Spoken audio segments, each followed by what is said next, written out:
नमस्कार सभी लोगों को, बहुत बहुत स्वागत है आप लोगों का आज की CNT एक्ट 1908 की क्लास में। हमने चैप्टर नंबर 15 तक कंप्लीट कर लिया है। 15 आप एक बार रिकॉल कर लीजिए। इसमें रेस्ट्रिक्शंस के बारे में जानकारी दी गई थी कि अगर अधिकार अभिलेख में क्या गलती हो जाती है या फिर खूंटकट्टी अधिकार वाले जो रैयत थे उसमें क्या क्या बाध्यताएं लगाई गई थी।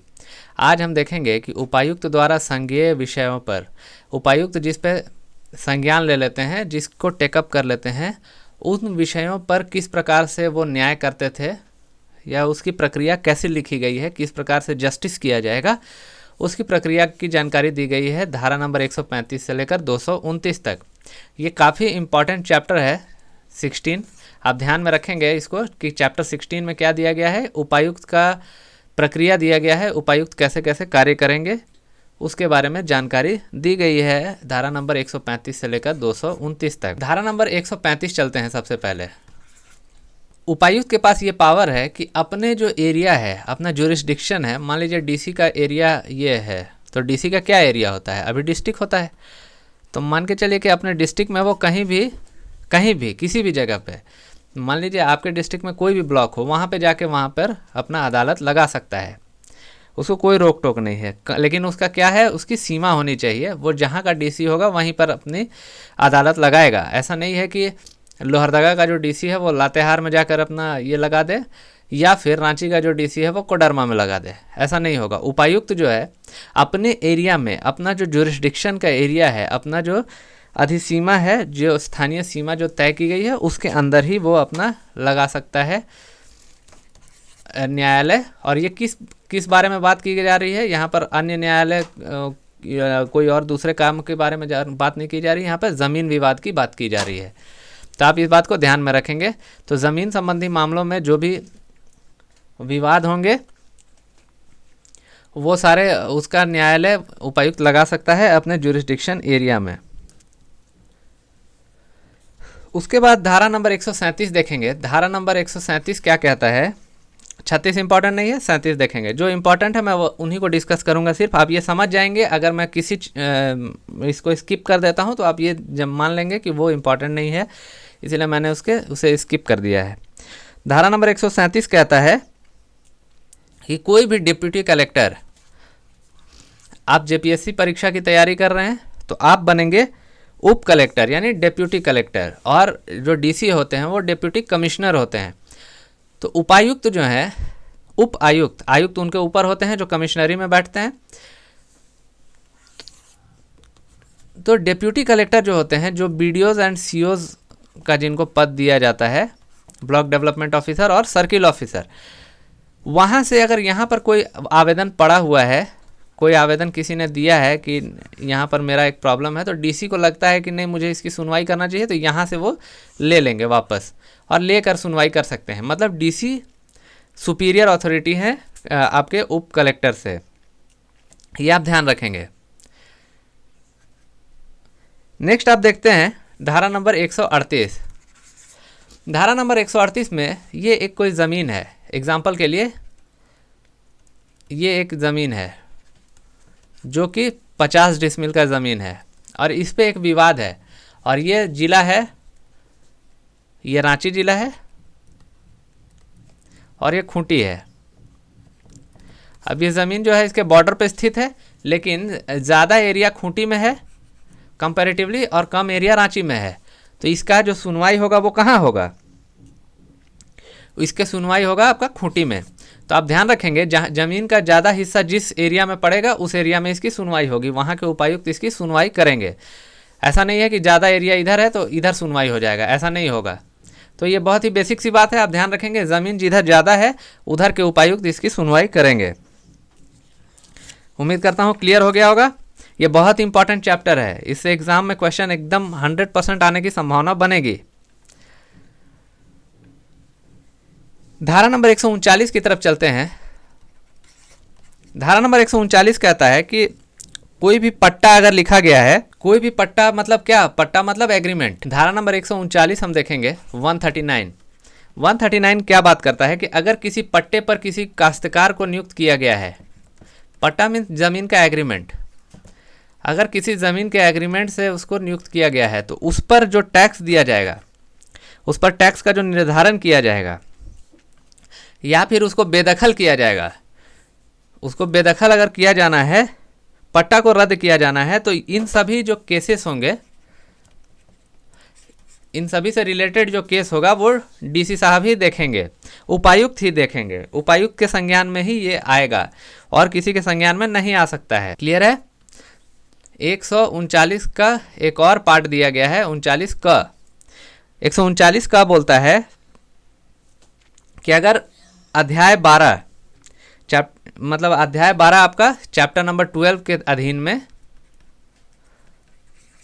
चैप्टर नंबर 12 के अधीन में अगर कोई न्यायालय किसी विषय में वाद को ग्रहण करना है, अगर उसको, इसको मैं सिंपल भाषा में समझाता हूँ। अगर एक केस है, इसको आप न्यायालय में दे दिए हैं और इसको केस है डीसी को दे दिए हैं, तो अगर न्यायालय को यही सेम केस दिया जाएगा तो जो डीसी का जो निर्णय होगा वही फाइनल होगा। सेम ही केस अगर न्यायालय में गया है और सेम ही केस उपायुक्त के पास ही गया है, तो उपायुक्त के पास जो गया हुआ केस है, उपायुक्त का जो डिसीजन है वही अंतिम एवं सर्वमान्य होगा, वही फाइनल केसेस होगा। 139 का जो है वो बताता है कि अगर चैप्टर नंबर 12 में जो दिया गया है उसके उपबंध के अनुसार अगर न्यायालय में कोई मामला जाता है तो वो कोई ऐसा वाद को ग्रहण ही नहीं करेगा। मतलब डीसी के पास जो पेंडिंग है, डीसी के पास अगर कोई मामला दिया गया है तो वो ऐसा कोई मामला लेगा ही नहीं न्यायालय, और डीसी से जो पर ये आएगा, डिसीजन आएगा, वही अंतिम एवं सर्वमान्य होगा। धारा नंबर 140 के बारे में बात करते हैं। धारा नंबर 140 कहता है कि अगर कोई विवाद है और वो सामूहिक है, मतलब सब आदमी का है, इसका भी है, इसका भी है, इसको भी इस प्रॉब्लम है, इसको भी प्रॉब्लम है, इसको भी प्रॉब्लम है, तो ये परमिशन दिया गया है कि एक कलेक्टिव एप्लीकेशन दिया जा सकता है डीसी को।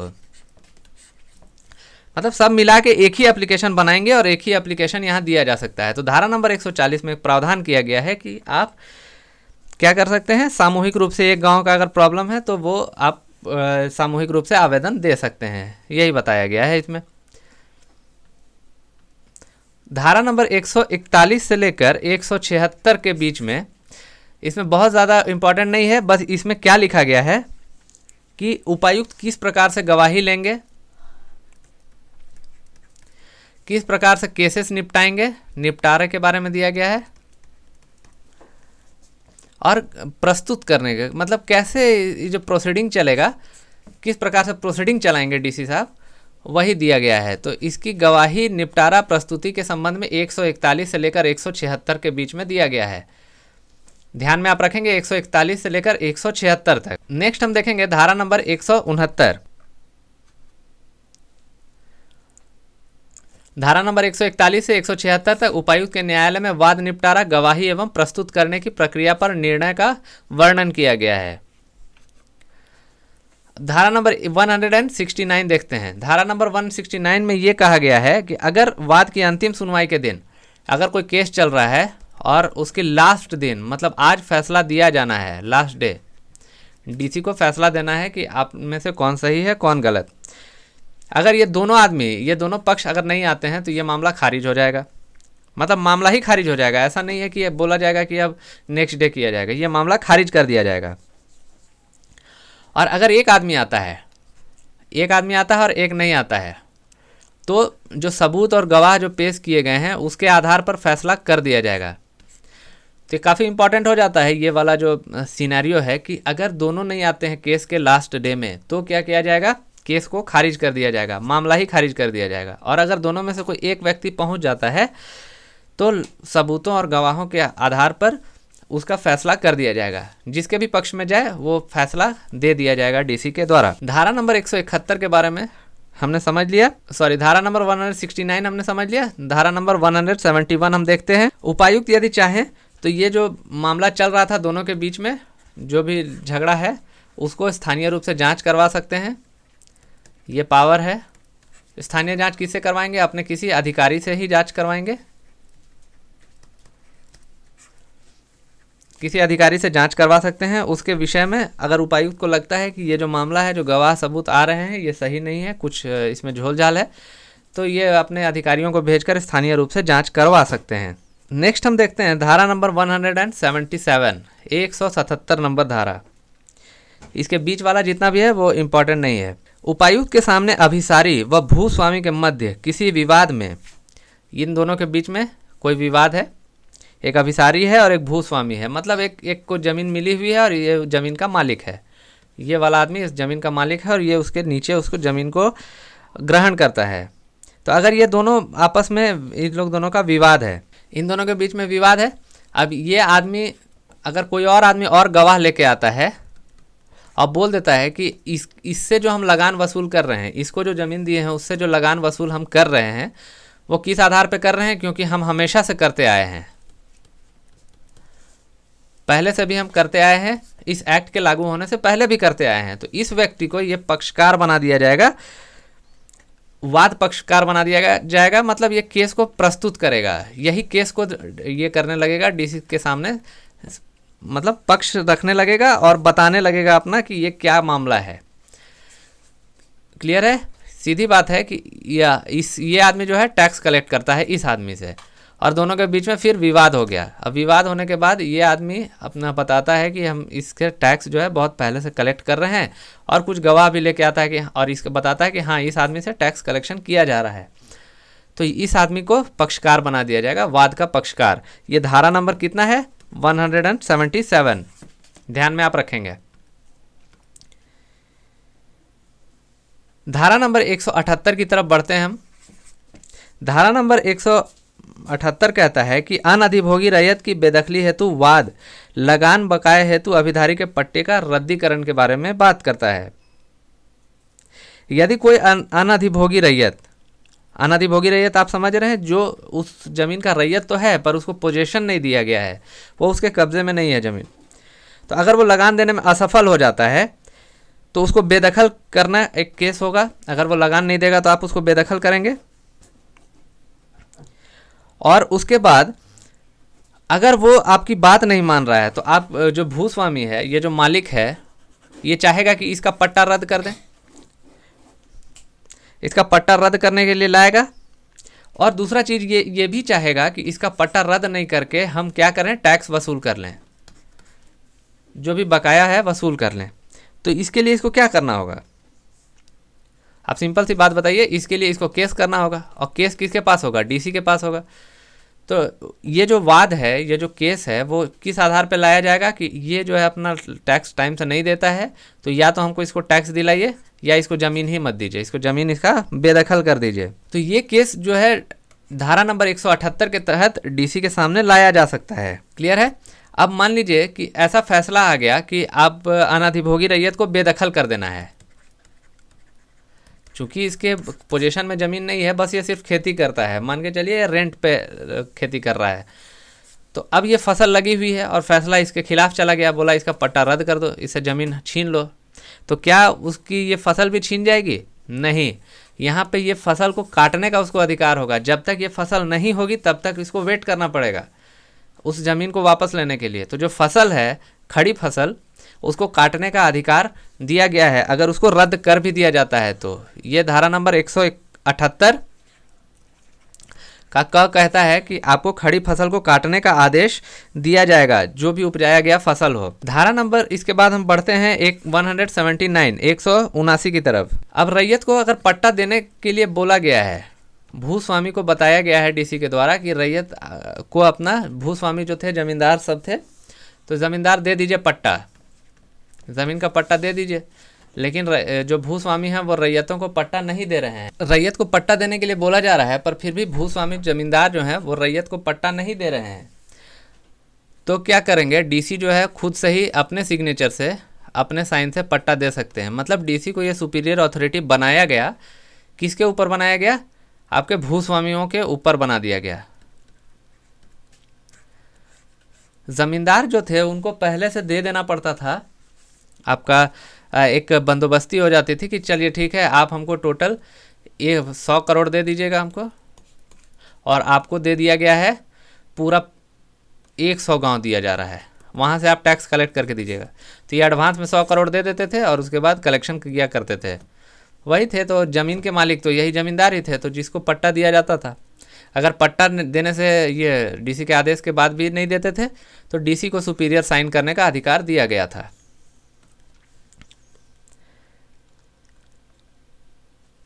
धारा नंबर 181 की तरफ चलते हैं। 179 हमने देखा। धारा नंबर 181 क्या बोलता है कि उपायुक्त द्वारा पारित आदेश के लागू होने के बाद अगले 3 वर्ष तक कोई भी आवेदन लिया जा सकेगा। कोई भी आदेश दे दिया गया है, जो फैसला आ गया है, उसमें 3 वर्ष तक उस पर आवेदन लिया जा सकता है। अगर 3 वर्ष तक कोई आवेदन नहीं आता है तो फिर ये केस क्लोज्ड हो जाएगा। समझ गए? जो भी फैसला दे दिया गया है उस पर 3 वर्ष तक ओपन रहेगा। 3 वर्ष तक आपको जो एप्लीकेशन देना है वह दे दीजिए, और अगर नहीं देते हैं तो फिर ये चैप्टर क्लोज कर दिया जाएगा। नेक्स्ट हम बढ़ते हैं धारा नंबर 186। 186 बात करता है कुर्की जब्ती से। कुर्की या फिर विक्रय। आप लोन नहीं लेते हैं बैंक से, और अगर लोन नहीं चुका पाते हैं तो फिर क्या मामला होता है? आपका जो कुर्की जब्ती कर लेता है, मतलब आपके पास जो चीज़ है उसको ले लिया जाता है, छीन लिया जाता है। आपका घर है तो उसके सामानों को नीलाम कर दिया जाएगा, उससे जो पैसा आएगा उससे वसूल कर लिया जाता है। अब मान लीजिए कि डीसी के द्वारा एक आदेश पारित किया जाता है कि अब कुर्की कर लीजिए। अगला जो है टैक्स नहीं दे रहा है, कुछ नहीं दे रहा है, वो कुर्की आपको कर लेना है। आप उसको जब्त कर लीजिए, उसके सामान को। तो यहाँ पर जब्त कर लीजिए तो जो अधिकारी जाएगा वो तो सारा चीज़ जब्त कर लेगा, लेकिन वहाँ पे कुछ चीज़ें आपको जब्त नहीं करनी है। वो हैं कि महिलाओं और बच्चों के पहने हुए कपड़े, जो कपड़े उन्होंने पहने हैं या उनके पहनने वाले जो कपड़े हैं, आप उनको जब्त नहीं करेंगे। दूसरा, आपका जो सोने का जो बेड है, जो बिस्तर है, उसको भी आपको जब्त नहीं करना है। फिर आपका एग्रीकल्चर का जो टूल्स है वो भी नहीं करना है जब्त। अगर आपने एग्रीकल्चर का बीज ला के रखा है वो भी जब्त नहीं होगा। मवेशी ला के रखे हैं, उनके मवेशी के खिलाने के लिए कुछ, वो भी जब्त नहीं होना है। घर सामग्री और भवन, जो घर है, जो घर बना हुआ है, उसको जब्त नहीं करना है। लेखा बही, जो अगर वो कोई किताब कॉपी में लिख के रखा है अकाउंट्स, वो भी आपको जब्त नहीं करके ले आना है। अगर उसके घर में कोई नौकर चाकर काम करते हैं, जिसके घर में कुर्की हो रही है, नौकर चाकर, तो उसका सैलरी का पैसा अगर रखा हुआ है तो उसको नहीं जब्त करना है। तो ये बात ऐसी है कि अगर नौकर की क्या गलती है, नौकर को तो सैलरी मिलना है, और वो पैसा अगर रखा गया है तो वो जब्त करने का तो अधिकार नहीं है डीसी को, क्योंकि वो तो दूसरे लोगों का है। क्लियर है? और अगर कुछ ऐसा काम करता हो जिससे कि आगे चल के क्या करे, इन लोगों का पेट भरे, अपने परिवार का पेट पालता हो या पेट भरता हो, तो वो भी नहीं छीनना है। समझ गया? तो अगर कुर्की जब्ती हो जाए तो पहने हुए वस्त्र नहीं छीनने हैं, बेड नहीं छीनने हैं, कृषि के औजार नहीं छीनने हैं। क्लियर है? उम्मीद करता हूँ आप समझ रहे होंगे।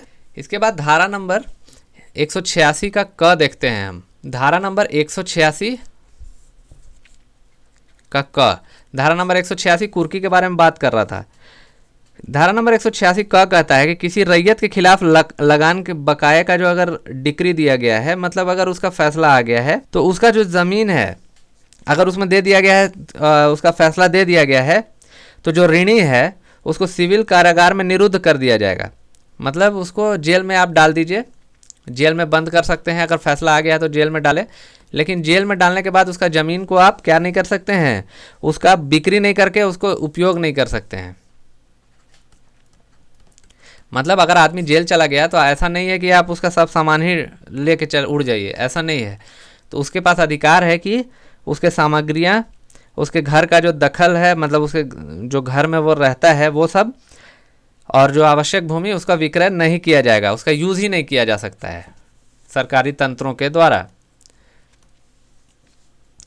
धारा नंबर 192 की तरफ बढ़ेंगे हम लोग। धारा नंबर 186 क के बाद बाकी उतना इंपॉर्टेंट नहीं है। धारा नंबर 192, किसी निर्णित ऋणी को आदेश द्वारा दूसरी बार कारारुद्ध नहीं किया जाएगा यदि उसे जेल से मुक्त कर दिया गया। उसने अपना जेल टर्म पूरा कर लिया, जो भी उसके ऊपर केस था, जो भी था केस वॉटएवर, और वो जेल से छूट गया, उसका फैसला आ गया, जेल से छूट गया, तो दोबारा सेकेंड टाइम उसको फिर से उठा के जेल में नहीं डाला जा सकता है।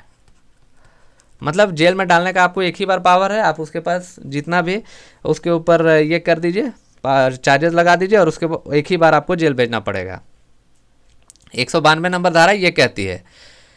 नेक्स्ट हम बढ़ेंगे 196 की तरफ। 93, 94, 95 इंपॉर्टेंट नहीं है। धारा नंबर 196 कहता है, मान लीजिए ये ज़मीन है और इसको दो संयुक्त रूप से है, ये एक आदमी, दो आदमी या तीन आदमी, जो भी है, तीन आदमी या संयुक्त रूप से ये चीज़ है, संयुक्त रूप से ये ज़मीन है।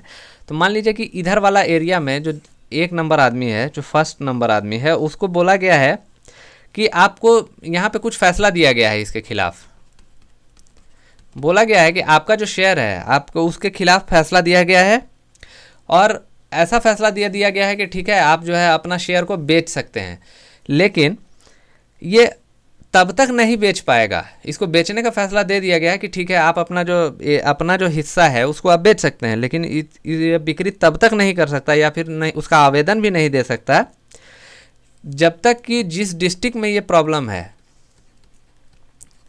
जिस डिस्ट्रिक्ट में ये प्रॉब्लम है, अब मान लीजिए रांची में ये प्रॉब्लम है, संयुक्त ज़मीन है और 1 नंबर चाह रहा है कि हम ज़मीन को बेच दें, लेकिन जब तक ये वाला पूरा जो फैसला नहीं आ जाएगा, पूरे का फैसला नहीं आ जाएगा, तब तक ऐसा नहीं हो जाएगा, मतलब वो नहीं बेच पाएगा। ऐसा नहीं है कि इसका एक तरफ का फैसला आ गया तो ये बेच पाएगा, नहीं, इसको दोनों तरफ का जो फैसला है, दोनों जो प्रॉब्लम है ये सॉल्व हो जाना चाहिए, उसके बाद ही ये बेच पाएगा। तो धारा नंबर 196 कहता है कि अगर संयुक्त ज़मीन है और अगर किसी एक शेयर होल्डर का फैसला आ गया है और जिस डिस्ट्रिक्ट में ये केस है, अगर दोनों का फैसला नहीं आता है, सिर्फ एक का ही फैसला आता है, तो ये बिक्री नहीं कर पाएगा। समझ गए आप? धारा नंबर 198 की तरफ बढ़ेंगे हम लोग। कोई ऐसा धन जिसका भुगतान लगान बकाये के रूप में करना हो, और 2 तरह की प्रॉपर्टी होती है, एक मूवेबल प्रॉपर्टी होती है, मूवेबल प्रॉपर्टी में आपकी अगर कार है एग्जाम्पल के लिए, और इमूवेबल में आपकी ज़मीन है।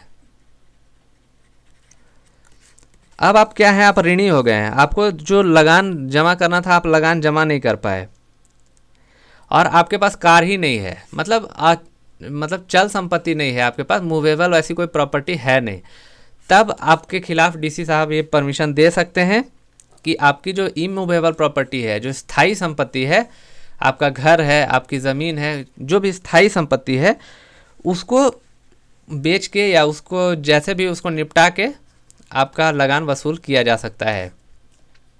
तो धारा नंबर 198 कह रहा है कि आपको लगान देना था, लेकिन आप डिफ़ॉल्टर हो गए और आपके पास कोई भी मूवेबल प्रॉपर्टी नहीं है। अगर मूवेबल रहेगा तो सबसे पहले कार बेच देंगे, बाइक है तो बाइक बेच देंगे, अगर आपके चल संपत्ति में आपके बैल हैं तो उसको बेच के वसूल कर लिया जाएगा। अगर ये सब कुछ है ही नहीं, आपके पास सिर्फ घर है, ज़मीन है, तो तब देखा जाएगा कि किसको बेच देने से आपका ज़्यादा नुकसान ना हो, तो ये प्रायोरिटी सेट करके आपका इमूवेबल प्रॉपर्टी बेच के लगान वसूल कर लिया जाएगा। क्लियर है? धारा नंबर 206 की तरफ बढ़ेंगे हम लोग। 198 से 206 के बीच में इंपॉर्टेंट नहीं है। यदि कोई ऐसी ज़मीन आ जाती है जिससे उपायुक्त के निर्णय से बिक्री किया जाना है, कोई ज़मीन है, उपायुक्त के निर्णय से बिक्री किया जाना है, नियत दिन से पहले उपायुक्त के सामने कोई दूसरा व्यक्ति आ जाए, जिस दिन बेचना है उस दिन आके बोलता है और ये इस संपत्ति पे अपना दावा ठोक दे, बोले कि नहीं ये तो मेरा है। एक आदमी आके बोल देगा कि मेरा है, मान लीजिए ये कि रमेश का ये ज़मीन है और रमेश को डीसी ने परमिशन दे दिया कि आप बेच दीजिए, लेकिन कुछ दिन के बाद सुरेश आ जाएगा और कहेगा कि नहीं ये ज़मीन तो मेरी है, तो डीसी क्या करेंगे? ऐसा है क्या कि वो जो फैसला दे दिए वही सर्वमान्य है और वही उनको बेचने का परमिशन दे देंगे? नहीं, यहाँ पे क्या होगा कि इसके खिलाफ जांच होगी, इसने जो आरोप लगाए हैं कि ये मेरा है उस पर जांच की जाएगी, जांच में अगर सही पाया जाएगा तो डीसी इसको रोक देंगे, बिक्री को रोक सकते हैं। आप ये सब प्रावधान समझ रहे होंगे कि ये सब problem day to day life में आता ही है कि अगर एक ज़मीन आप बेचने के लिए परमिशन करा लिया है आपने और कोई दूसरा दावेदार आ जाए, तो ये day to day life problem है। तो इन सब चीज़ों को इस एक्ट में लिख दिया गया है, आप इस बात को ध्यान में रखेंगे। तो धारा नंबर 206 डीसी क्या देखेंगे कि कौन दावा किया है, अगर उसका दावा सही है तो इसकी बिक्री का आदेश को रोक देंगे। क्लियर है? धारा नंबर 206 कहता है नेक्स्ट हम बढ़ेंगे धारा नंबर 208 की तरफ। इस अधिनियम के अंतर्गत उपायुक्त द्वारा कोई पारित अगर कोई भी आदेश हो, कोई भी आदेश दिया गया हो और वो आदेश कुछ इस तरह का है कि इस जमीन का जो लगान है, इस जमीन से जो लगान है उसको वसूलना है, उसको वसूलिए आपको जैसे भी, तो जो जिसके पास ये ज़मीन है वो इसको बेच के और इस अपना लगान चुका सकता है। अब बेचना तो सीधे था ही नहीं, आपको डीसी के पास आवेदन देना है, तो ये बात आप ध्यान में रखेंगे कि बेचने से पहले डीसी को आवेदन देना था, परमिशन के बाद ही बेच सकते थे। तो आपको ये बेचने का आवेदन करने का अधिकार है कि आप लगान, आपको जो बकाया लगान है अगर आपको उसको चुकाना है तो इसको बेचने का, ये ज़मीन बेचने का आपको अधिकार है। बेच के आप उसका आवेदन करिए कि हाँ हमको बेच के आप लगान चुकाएंगे, तो ठीक है कोई बात नहीं, आप बेचने का परमिशन आपको दिया जाएगा। धारा नंबर 210 की तरफ बढ़ते हैं हम। अब ज़मीन को बेचने का तो परमिशन दे दिया गया, अब ज़मीन को बेच दिया, लेकिन ज़मीन को बेचा तो इसको मिला 50 रुपया और इसको देना था 100 रुपया, तो यहाँ पे तो 50 रुपया बचा रह गया। अब ये कैसे चुकाएगा? तो फिर इसका जो जितना अचल चल संपत्ति है, चल संपत्ति को क्या किया जाएगा, उसको बेच के फिर आपका चुकाने की प्रक्रिया की जाएगी। तो ऐसा आदेश दिया जा सकता है 210 नंबर धारा के तहत कि जो बकाया लगान है अगर आपका ज़मीन बेचने के बाद भी पूरा नहीं होता है तो जो आपका कार, बाइक, जो बैल, वो सब बेच के आपका बाकी जो टैक्स है वो वसूल किया जाएगा। ये धारा नंबर 210 कहता है। क्लियर है?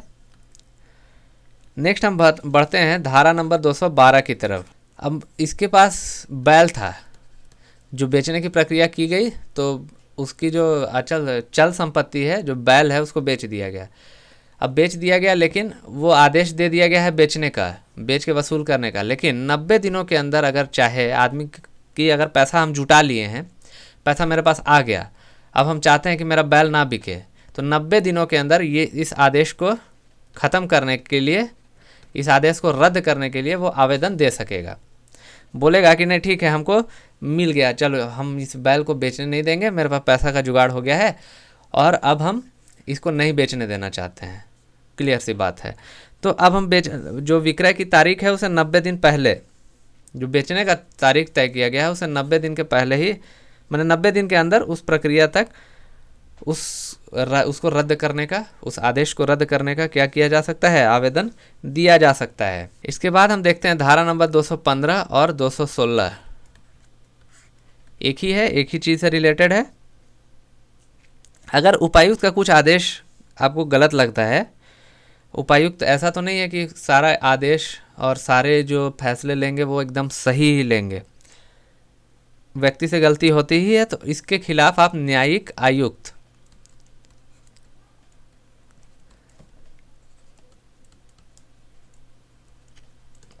न्यायिक आयुक्त के पास आप अपील कर सकते हैं। धारा नंबर 215 और 216 में ये आपको सुविधा दी गई है कि अगर आप डीसी के फैसले से संतुष्ट नहीं हो पाते हैं तो आप अपील कर सकते हैं, लेकिन कुछ कुछ मामले ही हैं, ऐसा नहीं है कि सारे मामले में आप अपील में चले जाएंगे। धारा नंबर 217 की बात करते हैं हम। धारा नंबर 217 कहता है कि अपील जो किया गया है लोगों के द्वारा, वो अब चूंकि अपील किया गया है तो न्यायिक आयुक्त के पास किया गया है, और डीसी क्या होते हैं, उप आयुक्त होते हैं, तो आयुक्त से बड़ा उप आयुक्त हो गया। तो कोई भी अगर मामला पेंडिंग हो तो क्या कर सकते हैं, उसको कमिश्नर अपने साइन से उसको आदेश बदल सकते हैं। सीधी सी बात है, आप उससे बड़े ऑफिसर हैं तो अपने अनुसार आदेश पारित कर देगा। वो देखेगा कि नहीं ये सही नहीं है, डीसी से गलती हो गई है, तो अपने हिसाब से आदेश वो दे सकता है। 18-19 इंपॉर्टेंट नहीं है, 220 से लेकर 223 की तरफ चलते हैं। ये जो तीनों धाराएं हैं वो क्या कहती हैं। इसमें आपका वहाँ पर कैसे जो आयुक्त के यहाँ आप जो ये करेंगे, आयुक्त के पास जो आवेदन करेंगे तो वहाँ पर भी प्रक्रिया होगी, और वो जो प्रक्रिया होगी वो क्या होगी, उसका एक प्रोसीजर होगा, और उसी प्रक्रिया का यहाँ पर वर्णन किया गया है 220 से लेकर 223 तक कि वहाँ पर कैसे कैसे कार्य होगा। अभी तक हम डीसी ऊपर से जो पढ़ते आ रहे हैं इस चैप्टर में, तो हम देखते आ रहे हैं कि अलग अलग डीसी के पास किस किस तरह के वाद पहुँचते हैं और उसको कैसे कैसे डीसी टैकल करते हैं। तो अब 220 से 223 में दिया गया है आयुक्त के पास, डीसी से ऊपर वाले जो ऑफिसर हैं उनके पास ये दिया गया है ये पावर। नेक्स्ट है 224 नंबर धारा। 224 नंबर धारा बात करती है डबल अपील के बारे में। मतलब आपको लगता है कि ये जो फैसला है इस पर रिकंसिडर करने की ज़रूरत है, जो फैसला आयुक्त ने दिया है, जो कमिश्नर ने जो फैसला दे दिया है, इस पर रिकंसिडरेशन की ज़रूरत है। तो 224 नंबर धारा के तहत आप ऐसा डबल अपील के लिए अप्लाई कर सकते हैं, लेकिन वो आपका लॉ से जस्टिफाइड होना चाहिए, आपका कानूनी रूप से वो जस्टिफाइड होना चाहिए कि आप जो अपील कर रहे हैं। अगर नहीं होगा तो वो फिर तुरंत ही खारिज कर दिया जाएगा। क्लियर है? तो ये डबल अपील के बारे में बात करता है 224 नंबर धारा। 225 नंबर धारा कहता है कि किसी मामले में अगर कुछ अपील उपायुक्त के पास और कुछ अपील न्यायिक आयुक्त के पास हो तो न्यायिक आयुक्त जो है, जो न्याय करने के लिए जो आयुक्त बैठा है, वो सारे मामले को एक जगह मर्ज कर सकता है। मान लीजिए 10 मामला एक ही चीज़ का डीसी के पास पेंडिंग है और वही 12 मामले पेंडिंग है कमिश्नर के पास, तो ये दोनों को मर्ज कर देगा और सीधे ये 22 मामले हो जाएंगे। और इसमें से भी जो एक ही तरह के, एक ही नेचर के होंगे, उसको अभी घटाकर संख्या कम कर दी जाएगी और उसका फिर फैसला दिया जाएगा एक ही साथ मर्ज करके। तो ये कमिश्नर के पास पावर है 225 नंबर धारा में कि अगर दोनों को चाहें तो वो मर्ज करके इस कानून को, मतलब इसका फैसला वो दे सकते हैं। क्लियर है? धारा नंबर 229, इसमें सिविल प्रक्रिया संहिता यानी सिविल प्रोसीजर कोड 1908 की पहली अनुसूची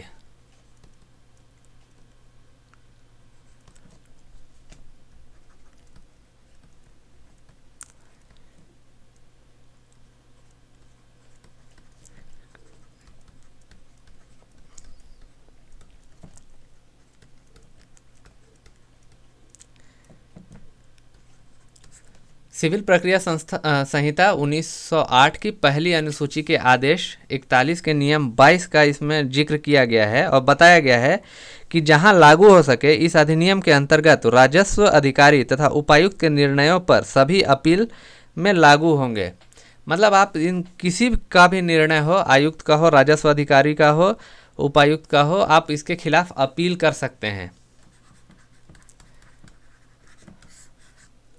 अपील के बारे में बात करता है सिविल प्रोसीजर कोड 1908 की पहली अनुसूची का आदेश 41 नियम 22, ये अपील के बारे में बात कर। तो चैप्टर नंबर 16 यहीं पर ख़त्म होता है, जिसमें हमने धारा नंबर 135 से लेकर 229 तक कवर कर लिया है और मैक्सिमम जो धाराएं हैं वो इसी में थी, जो चैप्टर नंबर 16 में। इसमें ये चैप्टर इम्पॉर्टेंट इसलिए हो जाता है क्योंकि इसमें वाद विवाद को निपटाने की प्रक्रिया दी गई थी, इसलिए ये बहुत ज़्यादा इंपॉर्टेंट हो जाता है। सो आज की क्लास हम यहीं पे समाप्त करते हैं।